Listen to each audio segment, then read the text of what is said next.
Story of the Three Trees.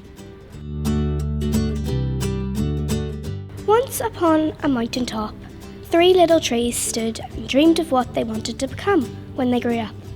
The first little tree looked up at the stars and said, "I want to hold treasure. I want to be covered with gold and filled with precious stones. I'll be the most beautiful treasure chest in the world." The second little tree looked out at the small stream. "I want to be travelling mighty waters and carrying powerful kings. I'll be the strongest ship in the world."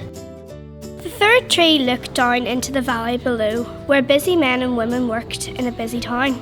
"I don't want to leave the mountain top at all. I want to grow so tall that when people stop to look at me, they'll raise their eyes to heaven and think of God. I will be the tallest tree in the world." Years passed. The rain came, the sun shone, and the little trees grew tall. One day, three woodcutters climbed the mountain. The first woodcutter looked at the first tree and said, "This tree is beautiful. It is perfect for me."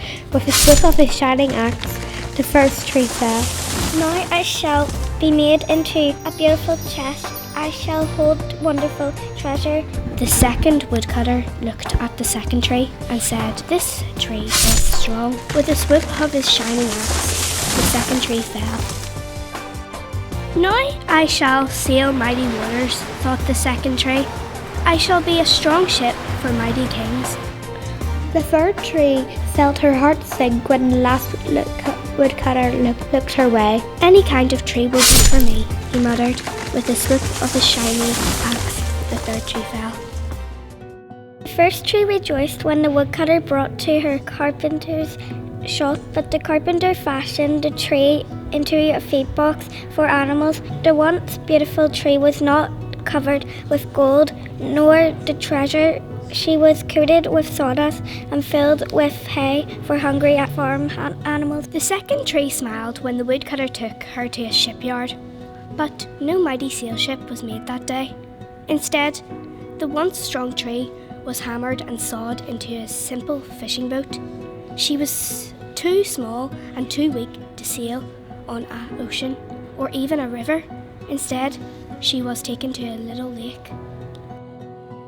The third tree was confused when the woodcutter cut her into strong beams and left her in a lumber yard. What happened? The once tall tree wondered. All I ever wanted to do was stay on the mountaintop and point to God. Many days and nights passed. The three trees nearly forgot their dreams.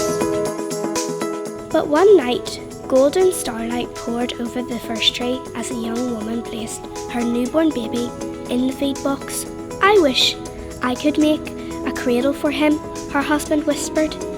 "This manger is beautiful," she said, and suddenly the first tree knew she was holding the greatest treasure in the world. One evening, a tired traveller and his friends crowded into an old fishing boat. The traveller fell asleep as the second tree quietly sailed out into the lake. Soon a thundering and thrashing storm arose. The little tree shuddered. She knew she did not have the strength to carry so many passengers. Safely though, with the wind and the rain, the tired man awakened. He stood up, stretched out his hand, and said, "Peace." The storm stopped as quickly as it had begun, and suddenly the second tree knew he was carrying the King of Heaven and Earth. One Friday morning, the fir tree was startled when her beams were yanked from the forgotten woodpile. She flinched as she was carried through an angry, jeering crowd. She shuddered when soldiers nailed a man's hands to her. She felt ugly and harsh and cruel. But on Sunday morning, when the sun rose and the earth trembled with joy beneath her, the third tree knew that God's love had changed everything. It had made the third tree strong. And every time people thought of the fir tree, they would think of God. That was better than being the tallest tree in the world. When things are not going our way, know that God has a plan for us. God will do almost anything for us. Jesus reminded us through his teachings and his stories how much God loves us. Place your trust in God, and God will always give you what is best for you.